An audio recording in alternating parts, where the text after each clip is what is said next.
अस्सलाम वालेकुम जी। कैसे हैं आप सब दोस्त। मेरा नाम मुक़द्दस भट्ट। इस वीडियो में आपके साथ मैं क्रिप्टो मार्केट के हवाले से न्यूज़ इन्फॉर्मेशन मेरा तजिया शेयर करता हूं। कल जब मैं वीडियो बना रहा था तो कल बीटीसी की प्राइस अपनी स्पोर्ट 26,600 की प्राइस को ब्रेक करके नीचे ट्रेड हो रही थी। आज जब मैं दोबारा वीडियो रिकॉर्ड कर रहा हूं तो बीटीसी एक और जो स्पोर्ट है जो कि 12 मई को उसने लोएस्ट प्राइस अपनी बनाई थी, तकरीबन 25,822 डॉलर की प्राइस, उसको टच करके ऊपर एक बड़ी सी विक बना के दोबारा रिकवरी करती हुई नज़र आ रही है। एनालिसिस इस हवाले से यही है, वो जो ग्लास नोट रिसर्चर ने कहा कि अगर 25,200 की प्राइस को ब्रेक कर जाती है तो फिर 20,000 की जो नेक्स्ट सपोर्ट जो है बीटीसी की प्राइस को नज़र आ सकती है। एक एनालिस्ट की मैं रिपोर्ट देख रहा था, उसमें वो कह रहा था कि बीटीसी की प्राइस एन मुमकिन है ये जो फ़िलहाल डाउनफॉल चल रहा है, क्योंकि दोबारा ख़बरें हैं कि जो फेड है वो दोबारा हॉकिश हो गया है, यानी वो मज़ीद इंटरेस्ट रेट बढ़ाने के हवाले से मार्केट में चेन मंगोई हैं। इस वजह से मार्केट में थोड़ा प्रेशर है और ये प्रेशर और डॉलर उससे मजबूत हो रहा है। ये वजह है कि बीटीसी की प्राइस मज़ीद 24,000 डॉलर तक टच करके फिर ऊपर रिकवरी करेगी।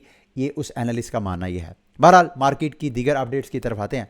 कल एक बड़ा इंटरेस्टिंग इवेंट हुआ।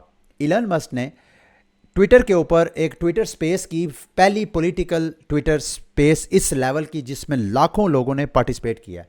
आप में से बहुत से लोगों को ट्विटर स्पेस का नहीं पता होगा। ये बिल्कुल ऐसी है जैसे मेन स्ट्रीम मीडिया पे आप लाइव शोज़ देखते हैं जिसमें लोग जो हैं वो लाइव, जो सेलिब्रिटीज़ होती हैं या शख्सियात होती हैं, उनके साथ लाइव क्वेश्चनिंग कर सकती हैं। ये सोशल मीडिया ट्विटर जैसे प्लेटफॉर्म पे ये होते हैं अक्सर। ये इमरान खान साहब ट्विटर स्पेस वगैरह करते रहते हैं, आपको इसकी शनासाई होगी। अच्छा, अब ये इंटरेस्टिंग, इसका क्रिप्टो के साथ क्या ताल्लुक है। इलन मस्क ने जिस पर्सनैलिटी को अपनी स्पेस में इन्वाइट किया वो एक तो प्रेसिडेंशियल कैंडिडेट है अमेरिका के, ये जो 2024 में इलेक्शन होने हैं। फ्लोरिडा के गवर्नर हैं, उनका नाम है Ron DeSantis. I don't know मैं सही प्रोनाउंस कर रहा हूँ या नहीं। उसको उसकी साथ स्पेस की। अच्छा, उस हवाले से इंटरेस्टिंग चीज़ क्या है, रिपब्लिकन के ये कैंडिडेट हो गए। ये मैं आपको बताता चलूँ कि अमेरिका में जब इलेक्शन होते हैं प्रेसिडेंट के, तो पार्टी के अंदर पहले इलेक्शन होते हैं। मिसाल के तौर पे डेमोक्रेट्स के ऊपर ये आपको स्क्रीन पे नज़र आ रहा है। डेमोक्रेट की तरफ से जो प्रेसिडेंट होगा उसके लिए पार्टी के अंदर से पहले कैंडिडेट आपस में इलेक्शन लड़ेंगे कि कौन उम्मीदवार होगा हमारे पार्टी का प्रेसिडेंशियल फाइनल कैंडिडेट इलेक्शन के लिए। तो इनमें डेमोक्रेट्स में जो जूनियर कैनेडी है ये प्रो क्रिप्टो है। इनकी पिछले दिनों मैंने आपके साथ स्टेटमेंट शेयर की थी। इन्होंने कहा कि अमेरिका को दोबारा गोल्ड स्टैंडर्ड की तरफ चले जाना चाहिए और ये आम तासुर है वहाँ अमेरिका में कि ये प्रो क्रिप्टो हैं। और अगर ये मतलब डेमोक्रेट्स की तरफ बाइडन की जो इस वक्त सूरत हाल बनी हुई है अमेरिका में बैंकिंग सेक्टर फेल होने की वजह से, या ओवरऑल जो डाउनफॉल है अमेरिका का, उसका इम्पैक्ट तो लाजमी आएगा। तो इन केस मुझे ऐसे लग रहा है कि डेमोक्रेट्स में मुझे ज़्यादा यूएस की पॉलिटिक्स पे नज़र नहीं है मेरी, लेकिन अगर ये जो जूनियर कैनेडी है, कैनेडियन फैमिली का एक सपूत है, अगर ये प्रेसिडेंशियल कैंडिडेट डेमोक्रेट की तरफ से आ जाता है, वेरी गुड, प्रो क्रिप्टो। अच्छा, रिपब्लिकन की तरफ आते हैं। जो स्ट्रॉन्ग कैंडिडेट हैं जो मैंने अभी तक स्टडी किया है उनमें ट्रंप है। ट्रंप नंबर 1 पे आ रहा है और सेकंड नंबर पे यही जिसका ट्विटर स्पेस किया इलन मस्क ने, डिसेंटिस, इनका आ रहा है। डिसेंटिस ने कहा है जी कि ये जो बाइडन इंतज़ामिया ये बिटकॉइन को किल करना चाहती है और बिटकॉइन जो है वो फ्यूचर है। बहरहाल ब्ला ब्ला ब्ला क्रिप्टो के हवाले से इन्होंने अच्छी खासी स्टेटमेंट। अच्छा, ये जो रिपब्लिकन्स हैं इनमें एक और ये रामास्वामी, ये भी रिपब्लिकन के प्रेसिडेंशियल कैंडिडेट के लिए ये कोशिश करेंगे। ये भी प्रो क्रिप्टो समझे जाते हैं। ये दो रिपब्लिकन की तरफ। और डोनाल्ड ट्रंप के हवाले से तो ऑलरेडी आपको पता है, इन्होंने अपने एनएफटी बना के मिलियंस ऑफ डॉलर जो है वो अर्न किया। बहरहाल ये डेवलपमेंट हो रही है और ये लॉन्ग टर्म जो क्रिप्टो मार्केट के फ्यूचर मुस्तकबिल के लिए ये बहुत बड़ी डेवलपमेंट है। डेमोक्रेट्स के प्रेसिडेंशियल कैंडिडेट्स में भी प्रो क्रिप्टो पर्सनालिटीज़ हैं, जबकि रिपब्लिकन्स में भी हैं। तो उम्मीद है कि ये जो डेवलपमेंट हो रही है उससे क्रिप्टो मार्केट को कोई ना कोई बेनिफिट होगा। अच्छा, इसमें कुछ चीज़ें, कल जब ये हुआ तो इसी क्रिप्टो स्पेस के ऊपर एक पैरोडी बनाई गई। अब मैं थोड़ा सा आपको सुनाना चाहता हूँ, ज़रा आप सुने, ज़रा फ़नी है, लेकिन उसके हवाले से और भी इन्फॉर्मेशन मैं आपके साथ शेयर करता हूँ। चलें, ये मैं पैरोडी यहाँ पे ख़त्म करता हूँ, लेकिन एक चीज़ आपने जहन में रखनी है कि इस तरह की अपॉर्चुनिटी में स्कैमर जो हैं वो बहुत फ़ायदा उठाते हैं।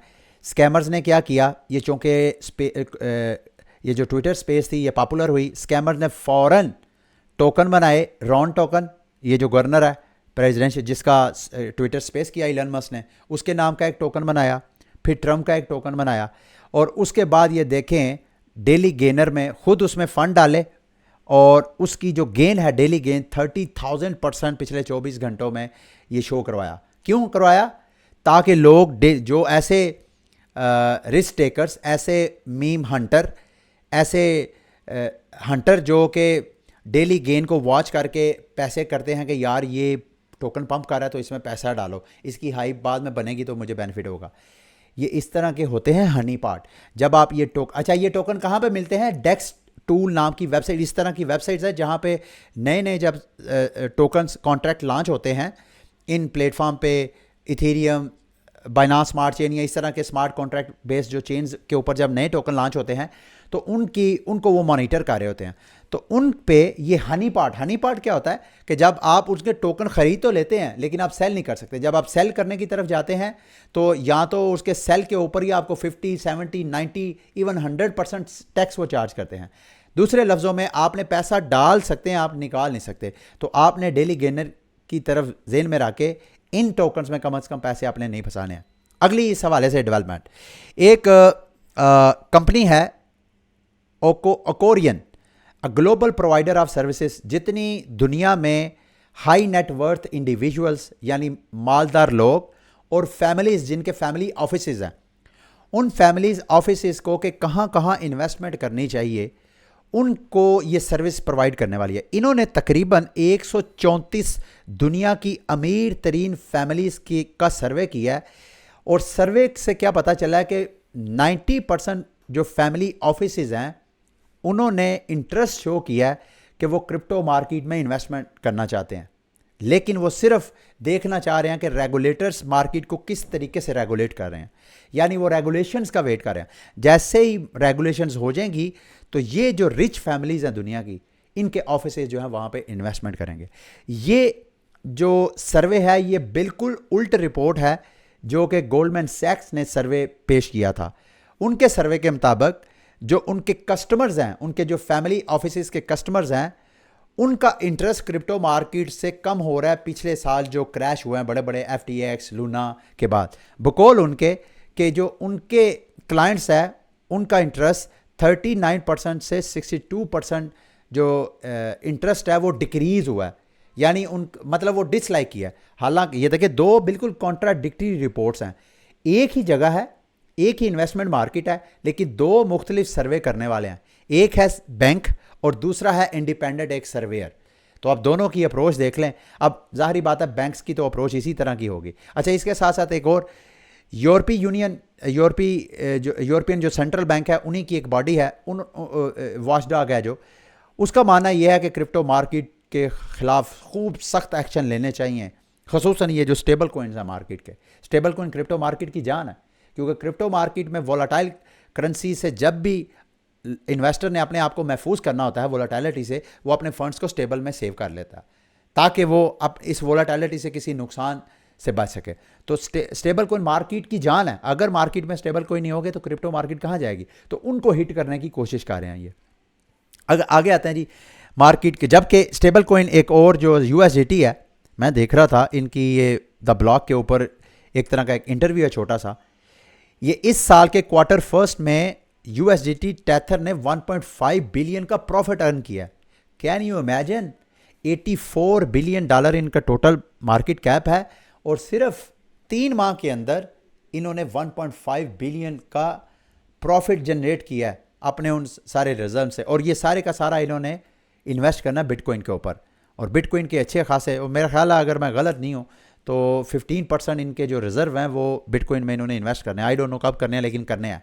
अगली इस वक्त सोशल मीडिया पे सबसे पॉपुलर खबर डू क्वान के हवाले से पिछले दिनों खबरें थी कि डू क्वान ने ये जो फोर्जिंग की है डॉक्यूमेंट चेंज करके, वो पकड़े गए हैं। और ख़बरें थी कि जनाब वो अब पे करके तो अब बेल उनको मिल जाएगी क्योंकि उन्होंने अदालत को जुर्माना पे कर दिया। अब वहाँ पे क्या हुआ है कि लोअर कोर्ट ने डू क्वान को रिलीज़ करने के लिए पैसे ले ले उनको, और साथ ही हाई कोर्ट ने ऑर्डर दे दिया जी कि डू क्वान को जो है छोड़ा नहीं जा सकता। और डू क्वान साहब अब दोबारा फंस गए हैं। अब मैं देख रहा था इनके टोकन जो है लूना सी के हवाले से कल भी मैंने आपके साथ खबर शेयर की थी कि अगले महीने 14 जून को इनकी अपग्रेड है और शायद प्राइस जो है वो पंप कर सके। शायद मैंने वर्ड यूज़ किया था। अभी फ़िलहाल तो दोनों की प्राइसेज जो हैं लूना सी और लूना जो नया है, दोनों की प्राइसेस जो हैं अपने लोएस्ट प्राइस पे ट्रेड हो रही हैं, बल्कि ये लूना तो बिल्कुल ही अपने बॉटम के पास है। ठीक है, तो इसके हवाले से आपने बी वेरी केयरफुल, ये भी एक तरह के मीम कोइन ही बने हुए हैं। टूल्स फॉर ह्यूमैनिटी जो वर्ल्ड कोइन है, पिछले चंद दिनों से इनके हवाले से बड़ी खबरें आ रही हैं। एक नई खबर है कि इन्होंने 115 मिलियन की फंड रेजिंग की है, ब्लॉकचेन कैपिटल ने इसको लीड किया है। अब ये फंड रेजिंग क्या करेंगे, ये अक्सर आप वेबसाइट्स पे जाते हैं तो बॉट और ह्यूमन यूज़र से डिफ्रेंशिएट करने के लिए वेबसाइट्स अक्सर कैप्चा लगाती हैं। अक्सर आप ये कोई भी ये जो ऐप्स हैं जैसे बाइनांस वगैरह पे जब लॉग इन करते हैं तो वो आपको कहते हैं जी ये कैप्चा सॉल्व करो, आप बताओ कि आप इंसान हो कि या बॉट हो। तो वर्ल्ड कोइन का टारगेट है कि इस तरह की ये जो सर्विस है इसको हम डिसेंट्रलाइज प्लेटफॉर्म वर्ल्ड कोइन के नाम से करेंगे। उससे हमारी आंखों का वो सब इंसान जो है आंखों का वो लेंगे और फिर ये जो जितनी वेब 2 स्पेस है और वेब 3 स्पेस है वहाँ पे ह्यूमन और बॉट में डिफ्रेंशिएट करने के लिए वर्ल्ड कोइन जो है अपनी यूटिलिटी जो करेगा। मैं इसको क्लोजली वॉच कर रहा हूँ, मैं आपको भी रिकमेंड कर रहा हूँ इस प्रोजेक्ट को आपने क्लोजली वॉच करना है। इसमें कोई अर्निंग अपॉर्चुनिटी हुई तो वो आपने मिस नहीं करनी। हांगकांग एसेट मैनेजमेंट मेटलफा ने 5 मिलियन जो है वो सिक्योर किए हैं। कहाँ क्या क्या करने के लिए, ग्रे स्केल बेस जो फंड है, ग्रे स्केल आपको पता है अमेरिकन एक कंपनी है डीसीजी ग्रुप की, जैसे कोइन डेस्क उनका है इसी तरह ग्रे स्केल भी उनका है, और ग्रे स्केल के पास भी लाखों बिटकॉइन पड़े हुए हैं, ये याद रखिएगा। और वहाँ पे इन्होंने इन्वेस्टमेंट, और मुझे ऐसे लग रहा है ग्रे स्केल के हवाले से पिछले दिनों जब डीसीजी बैंक्रप्सी की हवाले से खबरें चली थी तो साथ ये भी खबरें थी कि शायद ग्रे स्केल भी बैंक्रप्ट हो सकता है। अब ग्रे स्केल जो है दोबारा मार्केट से पैसा कैप्चर कर रहा है, ये मार्केट के लिए एक अच्छी और गुड न्यूज़ है। अगली न्यूज़ जी, सर्कल ने इस साल के स्टार्ट में, शायद पिछले साल, उन्होंने डॉलर के साथ साथ यूरो में भी अपना स्टेबल कोइन लॉन्च किया था। अभी वो स्टेबल कोइन जो है इन्होंने एवलांच के ऊपर किया है ताकि एवलांच की मार्केट को वो टैप करें। ये भी एक मार्केट के लिए एक अच्छी न्यूज़ थी। अगली न्यूज़, हीलियम प्रोजेक्ट पता नहीं कहाँ गुम हो गया, पिछले दिनों काफ़ी कंट्रोवर्सी में था।